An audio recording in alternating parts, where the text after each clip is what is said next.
What's going on, guys? It's Brandon back here on trade deadline day to give you a BFR. Game 63 was between the Hawks and the Winnipeg Jets in Chicago.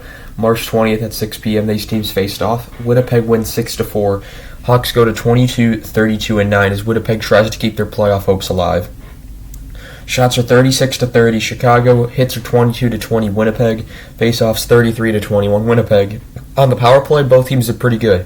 Chicago goes 1 for 1, 100%. Winnipeg gets 50% with 1 out of 2. Fleury saves 26 out of 31. If this is his last game in Chicago, it wasn't the greatest. He still played pretty well, though. Hellebuck saves 32 out of 36, and he was incredible.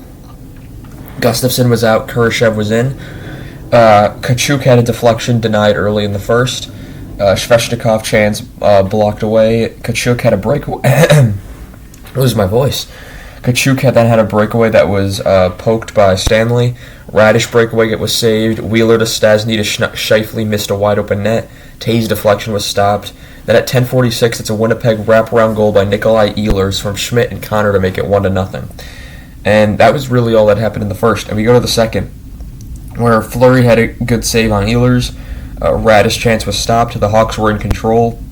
And then at 18:47, it's a Chicago deflection goal from Jonathan Tays, his 8th of the season, from Radish and Kubalik. Radish gets his first point as a Blackhawk, and it wouldn't be the only one he gets tonight. As at 8:24, Chicago tic-tac-toe goal to Dylan Strome, his 17th of the season. That's 23 seconds later from DeBrincat and Kay to make it 2-1. And the Hawks for 39 seconds in this game have the lead. As at 17:45, it's a Winnipeg deflection goal from Jansen Harkins to make it 2-2. It was the 6th of the season from DeMello and Kopp. So the Hawks briefly have the lead. Winnipeg ties it right back up. Atwhistle had a chance saved. Radish had a near break. Radish had an excellent game. He was the best player by far on the ice tonight. Not sure that's happening to my voice right now. Big save Fleury on Wheeler with the glove. Kubalik was robbed. DeBrincat was robbed. But then at 8:47, it's a Winnipeg goal, his 2nd of the game from Jansen Harkins, his 7th of the season. It was a great passing play, and it's from Kopp and Svechnikov to make it 3-2. Then Hellebuck had a couple of saves on Strome, and then at 3:11, it's a Chicago penalty to Lafferty for hooking. That wouldn't be killed, as at 2:24, it's a Winnipeg power play goal to Kyle Connor, 39th of the season, and I called this one. I said to my dad, see Connor right there? He's going to score from that spot right there. 10 seconds later, the puck was in the back of the net, and it's from Wheeler and Scheifele to make it 4-2. Next, we had Fleury made a good save on Harkins, denying him the hat trick. Doc was literally forced into the ground, and there was no call. And then Fleury didn't have his glove on because Wheeler took it off. And the play didn't blow the whistle. They didn't call a penalty. They didn't do nothing, which led to the counter goal in the first place. Then at 1:18, Harkins is down and clearly something wrong with his leg. He might have twisted it or pivoted wrong. He would come back though, so it was good that he was fine. Then at 23.3 seconds left in the period, it's a one-time goal from Josh Morrissey, his 9th of the season, from Scheifele and Connor to make it 5-2. And then right before the end of the period, Winnipeg almost makes it 6-2 in those 23 seconds as the puck goes off the top of the net and off the back of it, and then the period ends. We go to the third, where DeBrincat had a point-blank chance saved. 7:22 is a Winnipeg penalty to Malott for hooking. And at 16:35 is a Chicago power play goal from Taylor Radish, his first as a Blackhawk, 6th of the season, from Kane and Strome to make it 5-3. So Radish is a point per game with the Hawks in his first 2 games, so that's just like Strome was when Strome came to the Hawks from the Coyotes those years ago now. Strome had 51 points that season, and I think it was 53 games with the Hawks, so he had an excellent year like that. Hopefully Radish can do something like that to end out the season. Fleury had a save on a deflection. Dubois holds Kachuk's stick, and there's no call, which starts a scrum, and that was already on a penalty at 16:25 that Caleb Jones took it 10 seconds after the Radish goal. It's for holding. It would be killed, but it was an awful call. And then at 14:58, it's a Chicago penalty to roughing for Kachuk, and then the instigator penalty would be served by Kane, while Winnipeg penalty for roughing for Dubois. Sorry about that.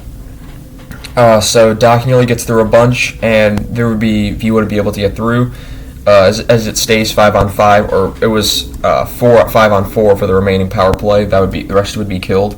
Doc 1v4's defense while a huge scrum goes on. Hellebuck some good saves, and then at 7 minutes, Philip Kurashev with an absolute snipe on Hellebuck, his 5th of the season from Lafferty and Seth Jones to make it 5-4. Makes it close. Radish nor Kubalik then can bury it into a wide open net. DeBrincat post on an open net. Scheifele and Harkins 2-on-1 misses. Huge save on Radish. Hawks pull goalie at 2:05. And at 1:09, it's a Winnipeg empty net goal on a breakaway from Blake Wheeler from Connor. Makes it 6-4. Hawks pull the goalie again at 47 seconds to no avail as the Hawks lose their last game before the trade deadline. Was this Fleury's last game in Chicago? We won't know until after today, unfortunately. Nothing really changed in the standings. So a lot of trades happened last night, nothing to do with Chicago. A lot of smaller ones, like Wedgwood to Dallas for a fourth, I think. Arizona got a prospect from, I forgot who it was. Giordano went to the Leafs, that was a big one, along with Blackwell. Trying to think of other stuff I saw.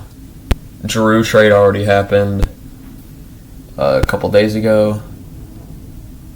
Hamonic went to the Senators for a third-round pick, which I thought was quite interesting. That was quite a win of a trade by Vancouver, which I don't think Vancouver fans have said in a very long time. But yeah, as I'm looking at the board, that's really all I have for today. Troy Stecher, the Kings, for a 7th-round pick from Detroit. But yeah, that's really all I have for you guys today. Leave your thoughts down below if you think Fleury will get traded. But yeah, that's really all I have for you guys today, and I'll see you guys next time. I will be bringing my computer on vacation, so if I can record out there, I will. 2 of the games won't be televised they'll be on ESPN, which I don't have. So, ESPN Plus, I should say. I have ESPN. But ESPN Plus, so I won't be able to watch those games fully. I'll be doing those based on highlights and clips I've seen on social media. Well, the Buffalo game, and there's another game that's on, I think, ABC or TNT. Those ones I'll be able to do, but I'll be on vacation, so maybe I'll just watch the highlights and just get the videos out to you sooner. So, yeah, that's all I have for you guys today for the last time, and thank you guys for watching.